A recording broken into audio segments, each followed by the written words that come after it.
qopheessituu ayyaanichaa gama isaaniitiin dhaamsa dabarsaniin OMN deeggaruun qabsoo Oromoo utubuu waan ta'eef hawaasni Oromoo biyya Jarmanii fi naannawaa ishii jiraatan heddumminaan yaa'anii qooda irraa fudhachuu isaaniitiif galatoonfataniiru.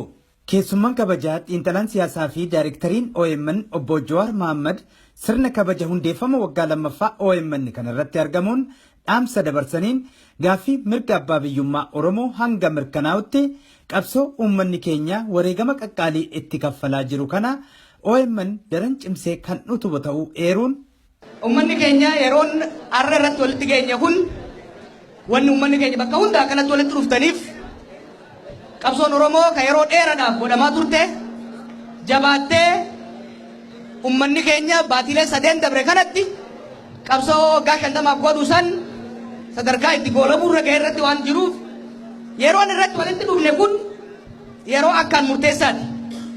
Gara tokkoon diinni uummata Oromoo irratti waraana labsee uummata Oromoo baadiyyaa magaalaa keessatti karaa fi bosona keessatti yeroo ajjeesaa hidhaa fitaa jiru kana keessa jirra jechuudha. Gara kaaniin immoo uummanni Oromoo tokkummaadhaan qabsaa'ee mirga abbaa biyyummaa isaa deeffachuudhaaf sochii cimaa baatilee dabran kana keessa godheen Oromoon ji'a onkololeessaa keessa jirtuu fi Oromoon arra gundhaandalarra jirru gaalaallee adda adda jechuudha. Uummanni keenya injifannoo gurguddaa godheen diinni Chaayinaan, Raashiyaan, Ameerikaan biyyi hundi hidhachiiftee nurra ol tuulte sun hidhannoon isaa bishaan akka ta'e diinni tokkummaan isaa cimaa jaamee yaadamu san ka arrabni isaa wal dha'u diinni qawweedhaan nama oggolchiisa jaan sun ifiifuu bu'aa akka hin qabnee fi uummanni keenya garuu uummata tokkummaa qabu, uummata cimina qabu, uummata jabaa ta'uu isaa mirkaneessee waan jiruuf arra Oromoon hundi bakka jiru mataa isaa wal qabatee akka saba kamiitittuu nuti saba falmatee bilisummaa bahuu danda'u jee namu mana fi keessatti yeroo bilisummaa isaa itti fuunfatu keessa waan jirruuf baga kanaan nu ga'een jedha. Oromoon maaliif kana godhuu danda'e? Maali injifannooleen gurguddoon argaman? Yeroo dheeraadhaaf diinni dhufaa dabraan uummata keenya waan cunqurseef gadaantummaan akka uummatatti dhagahamu. Abdii kutannaan uummata keessa akka babal'atu godhamaa ture. Har'a garuu uummanni Oromoo sochiin inni godhe tokkummaan uummata Oromoo tokkummaa wallistoonni keenya sirban qofa yookiin leelisan faarsan qofa osoo hin taane tokkummaa hojiidhaan mul'atu. Tokkummaa dantaa sabummaa, dantaa abbaa biyyummaa, dantaa Oromummaa irratti waliin falmatu ta'uu isaa mirkaneeffate.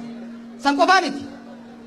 Uummanni Oromoo abshaalummaa tarsiimoo gurguddoodhaan socho'uu akka danda'u mirkaneesse jechuudha. Kanaaf tokko kabajaa guddaadha horanne.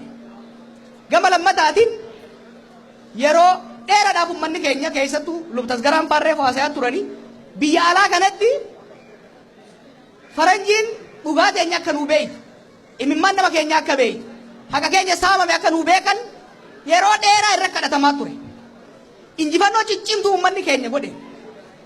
Sirni sun sirna turuu danda'u akka hin taane waan mirkaneesseef uummanni Oromoo uummata itti abdatan, uummata itti hirkatan, uummata boru shariika namaa ta'uu danda'u, uummata jabaa ta'uusaa waan mirkaneeffateef yeroo ammaatti biitii faranjiidhaa Oromoo cinaa dhaabbachuudhaaf salfii hin galin hin jirtu jechuudha. Injifannoo dippiloomaasii biraa guddaan kan argame.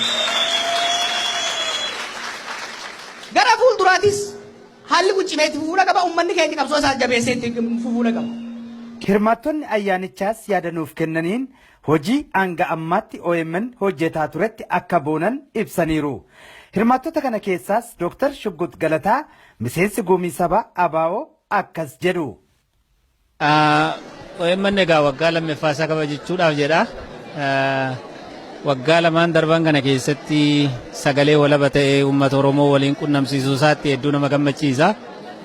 Daran kana caalaas jabaatee dhiibbaa biyya keessa jiru, sochii biyya alaa jiru akka inni quba wal qabaachisu abdii guddaa irratti qabna. Hojiin darbanii barootii darban raawwatamanii garuu hojii hedduu boonsaaf kan nama gammachiisu ta'uu isaan irraa hubadha. OMN jiru baay'ee jabaa baay'ee nama boonsaa hojjeta akka jiru nagarraa guyyaa guutuu yeroo hundumaa duukaa buunas karaa dandeenyu immoo kana caalaas jabaatee uummata keenya quunnamtii inni barbaadu information inni barbaadu ittiin ga'uudhaaf hojjechuu keessaniif isiniinis baay'ee galateeffachaa sinduuqa dhaabanna yeroo hundumaa jabaadhaan isiniin jedha. OMN jechuun ilma yeroo dhiyoo keessa Oromoodhaaf dhalate kana ilma Oromoo kan ta'e hundinuu bira dhaabbachuun gargaaruun waan guddaa godhan barbaachisaadha jedhee namana kun kallattii bilisummaa Oromoodhaaf kallattii guddaa jedhee namana karaa mataa koo gargaaruun namatti jira baga waggaa lammaffaasaa hundumti keenya waliin geenye. Anaaf waan guddaadha innis yeroo waggaa lamii kana keessatti jechuudha hawaasni Oromoo addunyaarra jiru gara tokkummaa dhufuudhaan hawaasni keenya dammaqina guguddaa biyya keessaa fi qeerroon biyya keessaa fi biyyoota Awurooppaa jiru kun walitti dhufee dammaqiinsa guddaa godhee mootummaa sarraasuudhaan gahee guddaa katabatee Oromoo akkanatti tokko godhe anaaf Oromoo miidiyaa neetworkiidha. Oromoo miidiyaa neetworkii kana ammoo namni dhaabuu danda'u nuti keessattuu qeerroon biyya alaa jiru keessattuu warra Suudaan Arabiyaa jiranillee baay'ee akka galatooman ala biratti warri South Africaas jiran akkasumas Ameerikaa Minisootaa fi hawaasonni keenya akka Siyaatil jiranii fi Kanaadaa Awustiraaliyaa Awurooppaa jiran baay'ee akka isaan galatooman jaraaf galata galchuu barbaada. Oromoo miidiyaa neetworkii keessattuu wayyaaneen yeroo ammaan kana laga hidhaa Abbayyaa dhaabata malee OMN qilleensa irratti hin deebi'u keessaan jedhan kanaaf itti himuu barbaada. Abbaay laga Abbaay shantu dhaabata malee Oromoo miidiyaa neetworkiin dhaabachuu hin danda'u gonkumaa qilleensa irratti lubbuu keenya cala eegala nu qeerroo maqaa qeerroo Oromoo biyya Jarmaniitiin lubbuu keenya cala qilleensa irratti eegala jedha. Itti aansuudhaan OMN gama dinagdeetiin cimsuudhaaf deeggarsi maallaqaa kan taasifame yommuu ta'u suuraan obbo